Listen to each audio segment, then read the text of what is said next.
Did you say 100 megapixel? What?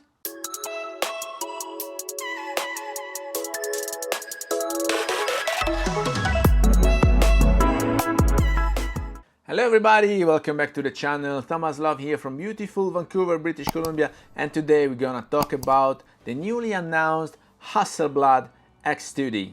When I first saw the announcement, I thought, well, medium format with 100 megapixel, that would be challenging. I remember when the Leica M11 was launched and a few users were complaining because they were not getting very sharp images due to the very high definition of the sensor, 60 megapixel, with no IBIS, and so any tiny little movement of the camera would translate into motion blur. But then the thing eventually, all the users got used to it, and now I saw the Hasselblad X2D is coming out and hitting the market with a medium format sensor and 100 megapixel, but in order to avoid those problems we mentioned before, they have adopted the IBIS, so in-body image stabilization, that will assist you up to 7 f-stops.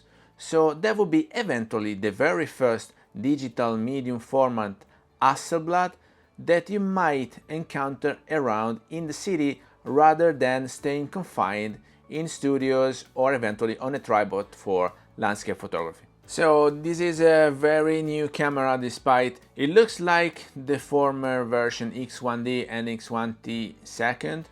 The X2D is a brand new camera with a similar body. They were loyal to the design and the usual very good assembly and Sweden design, and they also developed 3 new lenses just for this camera, so you could take the best out of it. Now the very first thing to notice here is that this is the very first Hasselblad medium format mirrorless camera that you might be willing to use for street photography. Still, it is not so fast. It is not so fast. We are used to the speed of the full frame cameras. Particularly, I'm loyal to Leica. I loved Nikon my whole life. I know that Sony are selling a lot, and video maker, filmmaker, photographers are now using Sony because they are fast. They have full frame format and that embarrassingly fast autofocus, eye tracking, face tracking, body tracking, whatever tracking, that is very reliable. And so Hasselblad took the best out of the competition and put them all together in this metal body. So the new Hasselblad X2D is also taking advantage of the face detection and contrast autofocusing together. Weird enough, for nowadays this camera does not have the video section, so you will not be able to record any video with this Hasselblad. So this Hasselblad is targeting purists, photographers who are still romantic about photography like my good self. I'm very fond of Leica. I loved Nikon my whole life, and I see that now we have these megapixel rays and this frame per second rays, and so I look at the newly flagship from Nikon, which is the Z9.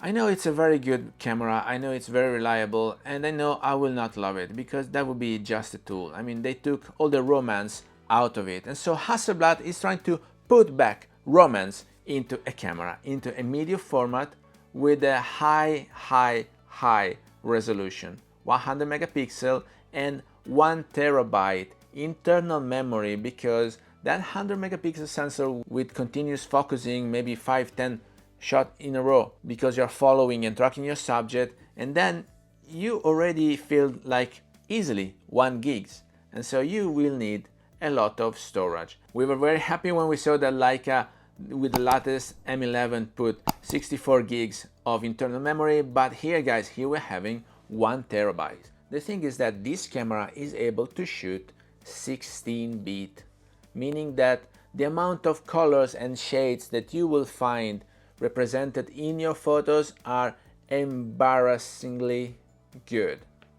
Still, not similar to the human eye, but we're getting there. You also have 15 f-stops dynamic range combined with a 16-bit color depth. The results are embarrassingly good. So they said that with this camera you will also have face detection, and then the focusing is like 3 times faster versus the previous version, which was not fast at all.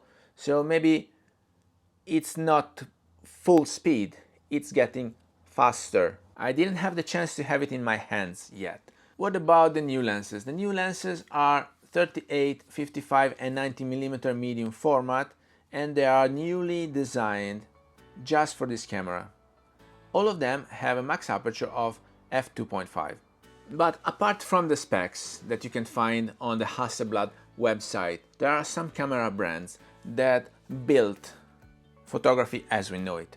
Hasselblad was one of those. Every new product coming from certain brands is a piece of art. It's a piece of history that we are writing day by day. Each new photographer, each new video maker, the transition from SLRs to DSLRs to mirrorless cameras, the autofocusing systems, which is way and way enhancing itself every single day. These are all the things that we will see changing in the next few years. So right now we're talking about 24 to 37 megapixel, and then eventually 60, and now 100 with 1 terabyte storage, with specific lens, with face detection, autofocusing system, so on and so forth, till the very moment where we will see the AI integrated into the cameras. So my 2 cents here, my best advice is pick up a camera and the brand that you like, your best lens, and that combo with the camera and the lens that you're selecting will never be outdated as long as there is the human factor taking decisions, choosing the framing, and eventually the crop. Talking about the crop, what we saw here also on this path of evolution from cameras, it's an interesting thing, because when I first got my Leica Q2 I was very happy because with my EDC and with the big sensor it had, I was able to crop further, and so I was not limited to the 28mm my lens had, but I could eventually crop closer with 35, 50mm, even 75mm a bit stretched. But I see this thing coming more and more with the augmented resolution of sensors with 60 megapixel, and right now with the 100 megapixel from the Hasselblad. My best guess is that in the near future we might eventually go around with less lenses thanks to the new resolutions from the sensors. So what was an intuition that became possible thanks to the Leica Q line is now becoming reality. Hasselblad picked it up. In many of the demonstrations I saw about this camera, they are showing you zooming in into the picture the level of details that you are still having at 2, 3, 4, 5 times magnification. What does this mean? As simple as that, guys. If you are purchasing this new Hasselblad and you match it with the 38mm lens, which is the wider lens that you have, then you can do the same thing that we are doing with the Leica Q2, meaning cropping in after you take the picture.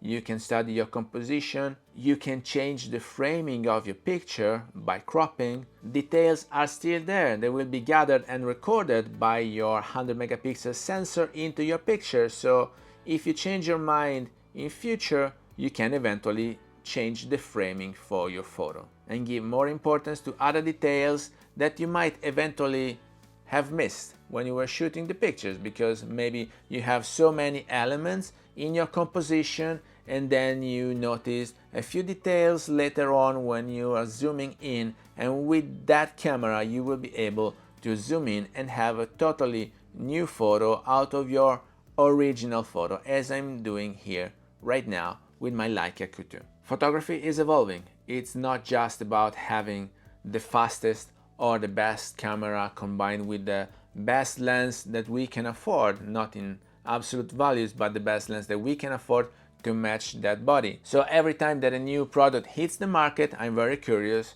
to see what it means for the whole sector. And this is a revolution, guys. I don't know if you noticed, maybe you will never purchase a Hasselblad, neither will I, but the game is changing. Let's face it, the megapixel race led us to have less lenses in our bag, and this is a big plus. So with that, I hope you enjoyed this video. If you got any value out of it, please remember to like it, share it on your social media, subscribe to the channel so you won't miss the new videos to come, and I guess I will see you later. Thank you. Bye.